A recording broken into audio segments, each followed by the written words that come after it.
Oh, I to do better here, but it doesn't seem to be a problem with...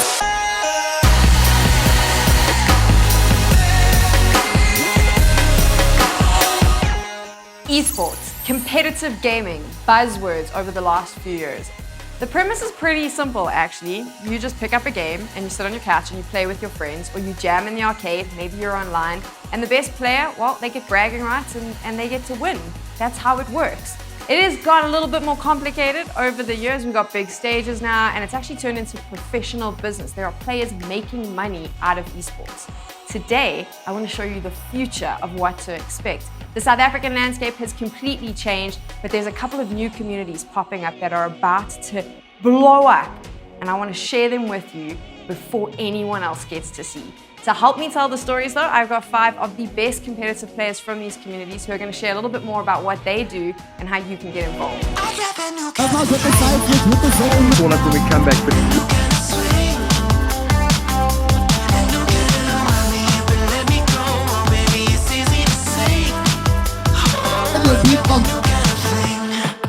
FIFA is a game that needs absolutely no introduction. This football simulator has been around since 1993. Every single year they release a brand new title. They basically update it based on real world football and stats, and they make the gameplay a little bit better. It also happens to be arguably the most popular game in South Africa. When it comes to sales, even though they're a bit sneaky and they don't release them, I'm pretty sure you can see on those opening weeks that this is the game that everyone is grabbing. The other reason that it is so popular in a country like South Africa is that you don't necessarily have to have the best console to play and compete on FIFA. That is basically because it's one of the few games that when it releases, it actually releases on older generation consoles as well every year. So it's a really great way for anyone to get access into the gaming world, to be able to play FIFA on their couch with their friends and eventually take that step into getting competitive. 3, 4, 5 to the 6, baby. I'm dressed gold, seems fresh and clean. This ain't like nothing that you've seen, baby, that you've seen. I got that new kind of thing. As you can see, FIFA has a giant base of players here in South Africa, and they're only getting bigger every single year. We have seen some incredible players, 4 of them in the top 100 of the world. Goliath Gaming's Julio the Beast Bianchi is probably one of the most prolific names in the esports side, and he's going to tell us a little bit more about why FIFA may just be the title to put a South African on the global stage. I'm Julio Bianchi, I'm 22 years old and I'm an esports player for Goliath Gaming. Since I started playing real football when I was about 6 years old, played it all my life. My goal was to become a professional footballer. I'm, like I've mentioned before as well, I'm not a handyman. I always saw myself either in accounting, which I'm studying, or either in football, and I put everything into that. I'm very well known, I'd say, in Cape Town because of football as well. And I thought, look, I still wanted to stay in football. I'm a bit too young to coach. I love playing FIFA. I'm going to put everything I have into it, put my knowledge of the game into it, learn all the game mechanics, the skills, study the games of the professional players overseas. And I watch all these pros and my favorite YouTubers and streamers, analyzed all their games, implemented into my own game. And thank God I'm here today. FIFA is football. It's a universal game, 11v11. It brings people together. I want to compete against the best in the world. So I try to get my game as quick as possible to the highest level as possible. I think when the fans out there, especially the Goliath Gaming Army, you know how we are, always supporting each other, and in the background, us and those guys shouting and cheering us on. So it makes a huge difference. I've been speaking to the guys in the scene as well, and we all are really looking forward to the next LAN, just being there with your mates as well even. I know we always compete against each other and it's tough competition, but just being there amongst all the players, just having a laugh, having a chat, even after and in between games, I think that adds something special. If there was ever a game that made gaming cool and mainstream, it was Fortnite. But before Fortnite, we were nerds, right? We were weird because we played games. Then Fortnite came out and everyone was playing, everyone was jamming. Ninja became this like world celebrity for playing Fortnite, and it kind of became the game that bridged the gap from like traditional entertainment and us in our rooms streaming to the world. It brought us all together. So love it or hate it, you've got to give it credit for that. It changed gaming as we know it. And Fortnite actually, when it came to South Africa, the first place that really embraced it and showcased it was rAge Expo. I remember them hosting this giant Fortnite tournament with Xbox. They set up this amazing arena where you could line up, you could go in, you could play with everyone else. They had crates set up, they had the llamas hanging from the roof. It was incredible, and it was also the place where a lot of players got to sort of bite their teeth and realize that competitive Fortnite was definitely for them. And it is a spectacle to behold what has happened since then. We have kids pitching up at LANs. There's 100 of them waiting to go. Their moms are outside holding their PC cases, and it's really blown up. There's no doubt in my mind that Fortnite has the potential to really take esports in South Africa to the next level.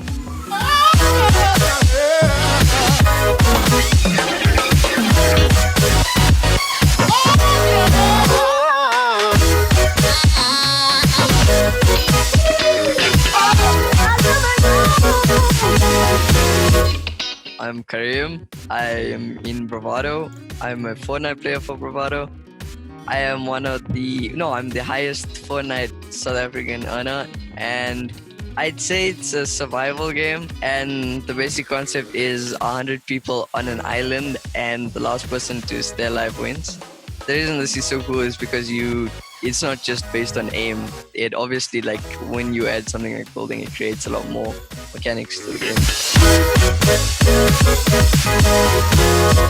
It like just goes to show like how crazy Fortnite is, because I'm pretty sure like a lot of the people at rAge at the time didn't even know there was a Fortnite tournament happening, but like they all just started queuing up because they all wanted to play Fortnite and they wanted to win and stuff. And like that's the beauty of Fortnite. Like there's so many people that play it. Like it's massive, and events like rAge will obviously grow that even more. Like more people will discover the competitive side to it and stuff.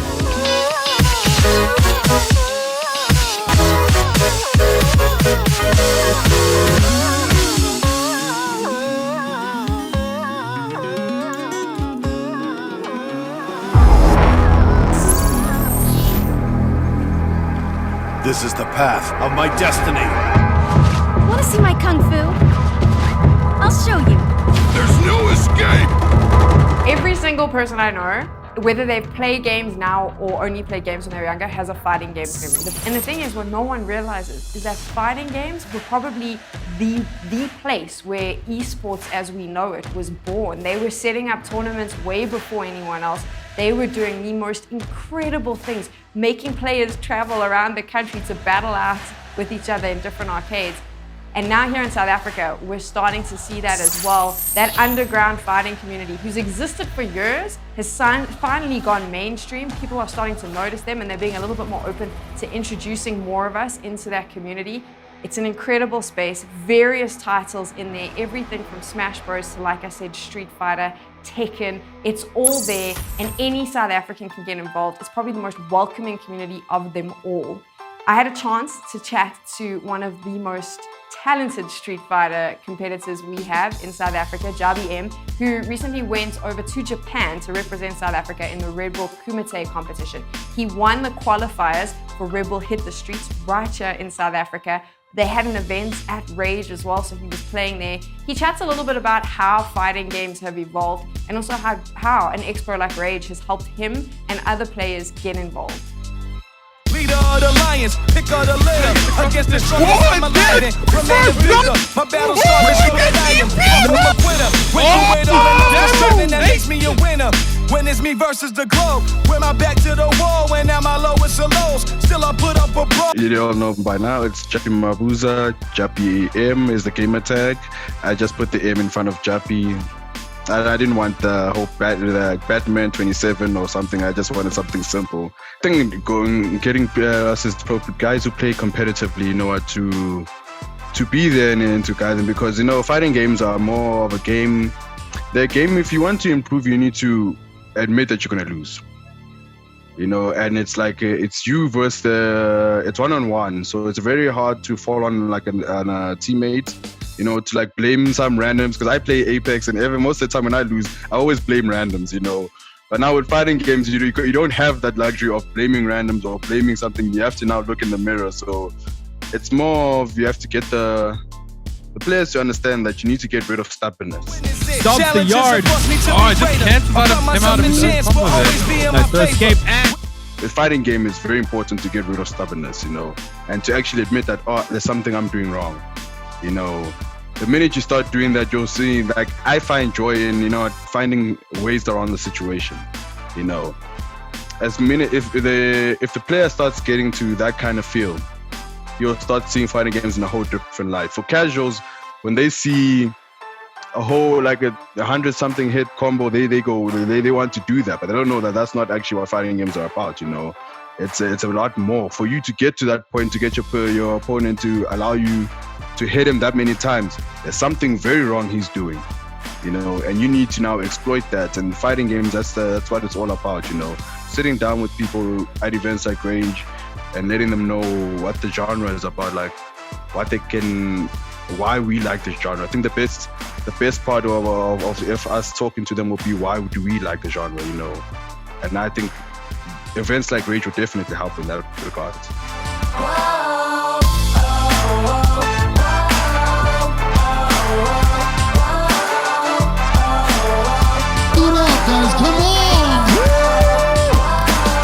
Everyone has a fighting games memory, right? It's basically where most gamers started out. I know for me, my first game that I remember playing a lot with my brother was Mortal Kombat 3. I have another friend who would tell you she's not a gamer, but she constantly tells me these stories about how her mom used to send her down to the local cafe on the corner and she'd have to run down there, and she would always use the extra change that she had to play some Street Fighter on the arcade systems in there. We've all got memories like this, and what's great about fighting games is those memories, you constantly pass them on because they just never age. There's amazing stories about this specific community right here in South Africa, the players, the competitive players as dads now passing on the joy of fighting games to their kids. We actually got Radzinski to chat to these guys so that they could share some of their memories and explain how they're raising the next generation of competitive fighting gamers. How's it going? Name's Radzinski. Hope you're keeping safe. It's spring and it's rAge season. Dressing up as our favorite culture icons and heroes would be the tradition, but we have to wear masks and the only superpower we have is social distancing. But the celebrations keep rolling. With rAge bringing fight game tournaments into the lineup, I thought I would put together a little segment celebrating not just fathers, but fathers within the fighting game community. So we gathered a handful of dads within the FGC and picked at their brains to find out what's it like being a dad in the FGC. My fighting game history kind of stems from my love for gaming. When I was growing up in Mitchell's Plain, you'd go to the closest house shop and play in the store there, and that's where I played my first fighting game, which was Street Fighter World Warriors. And you were always watching these big boys, you know, playing against each other on their competitive level. I mean, you didn't understand it at the time, of course, but you thought it was really cool. You know, if you say, hey, Daddy Regan, how's it going? Like, you know, they'll send some jokes and they'll ask how's Ella, you know, the usual stuff. Guys, and we're having a session or a tournament, everything's still like the same, but they would like, some of them would like be a little more like, they show a little more respect now. Becoming a dad is a pretty big deal and there's a lot of responsibility that goes with it, but the thing that I always told myself was, you know, this should be cool because actually what it means is I get to relive the parts of my life that I think are very, very sort of precious to me. So like growing up as a kid playing Mario on the Nintendo or whatever, I mean, that was awesome. So now it's like you get to do this again, you know, with another player next to you, and they're experiencing all of that for the first time. So I think that's probably like the cool part to it. I don't know about father figure, but I have a lot of people in the community that I've created little sort of mini communities with, like the BSR clique. I don't think it's as much a father figure there as it is an intense and deep-seated and possibly toxic rivalry. You know, it's there, and it's something that we thrive off. The banter that comes out of that is incredible. It's so much. It's like fuel to get you through the week. for the next week's session, so you can get more fuel. Yeah, it's really cool. Well, I've got an amazing wife, dude. My wife always tells me it's hard to be married to a gamer because of all your time spent in gaming. And for her, she understands the sacrifice that I make as long as I obviously do my daddy duties, which I carry out. My daughter's 4 at the moment, so yeah, she's at that point now. We can start doing like, you know, interesting stuff. I think she's, you know, like when they're super young, you can't really do that much with them. But I think she's at that age now where is that, you know, that creativity and, you know, sort of like wanting to know sort of what's up, and it's a cool phase. It's like I'm enjoying the types of interactions that I sort of get to do with her. Yeah, it's always nice sort of sharing like and seeing like your little one take to stuff, man. You know, so. I've got like a couple of arcade sticks that are waiting for her when she's ready. When I'm playing, I could be playing Tekken 7 ranked and she'll be in the lounge with me, and it's like, no, I also have to play with her somehow at the same time. That happens. No, it's very hard to balance. I don't have a set time that I play. I sort of find pockets of time and I try and maximize that.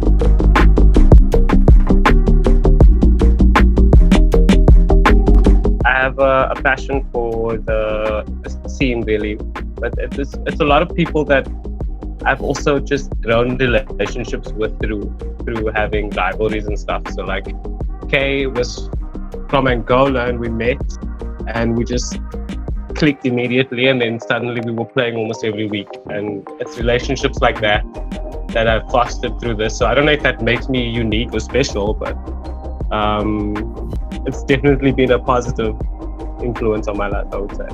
You know, this is such a sort of big community, and you know, sort of until you sort of get out there and experience, let's say, other games, it's hard to appreciate how much the scene has to offer. And you know, you meet sort of cool people in the process. But when it's just me and her, she does cheer a lot. She doesn't always know what she's cheering for, so she sometimes cheers when I die, and then I have to ask her, whose side are you on? Other than that, I won a little Hachi model bobblehead, and that's her new friend now. So it's a Hachi. It's not mine. I didn't win it. It now belongs to her, and that's one of her favorite toys. So I thought that was cool. I think a lot of people think that you know, sort of life after kids is like it's GG's. You know, you got to give up all the stuff that you enjoy, and I think for me, it's like you can go down that path, but no one forces you to. So if no one's forcing you to do that, then you've got no reason to stop, really. You know, it's like you can still be there for your family, and you can still be sort of who you were, even if it's not as excessive as it once was, you know, a couple of years ago. So yeah, I mean, I think a lot of people too often they let go of the things that define them, you know. So that's sad to see, I think. And I know it's very much based on like circumstances, and you know, it may not be as easy for everyone, but I think like, you know, if you really love something, you shouldn't just sort of stop because it's expected of you.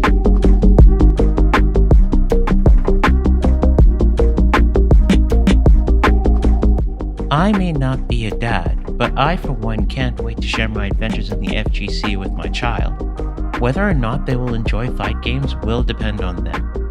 It may even bring on competition within the family, but more importantly, it may bring the family a little closer together.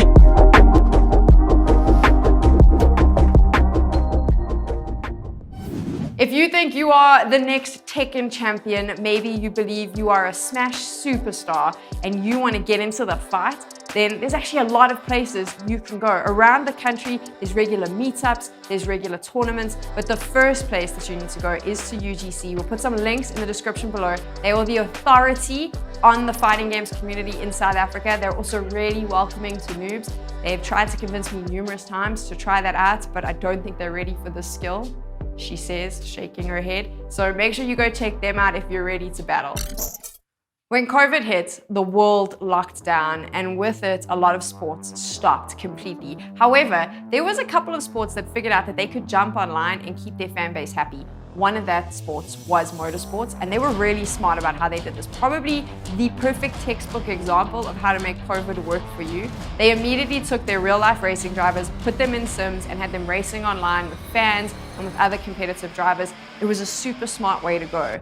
That did trickle down to South Africa because the sim racing scene here just exploded. All of a sudden, everyone wanted to know more. There were a stack of motoring commentators and racers coming in, big brands as well. And sim racing finally got, I think, the spotlight that it needed to go mainstream. Even better though for us is that some of the best and fastest drivers are right here and they are ready to represent. Capable of winning, both of them capable of winning convincingly as Cody Shedden starts to apply pressure as they make their way to the finish line. He can't believe it. He cannot believe it. Essa takes it from there. Oh no, Bruno spins it. My name is Jason Upsmeyer. I'm a sim racer for White Rabbit Gaming, and why I'm important is because I'm one of the top drivers in South Africa. Not number one, but one of the fastest in South Africa.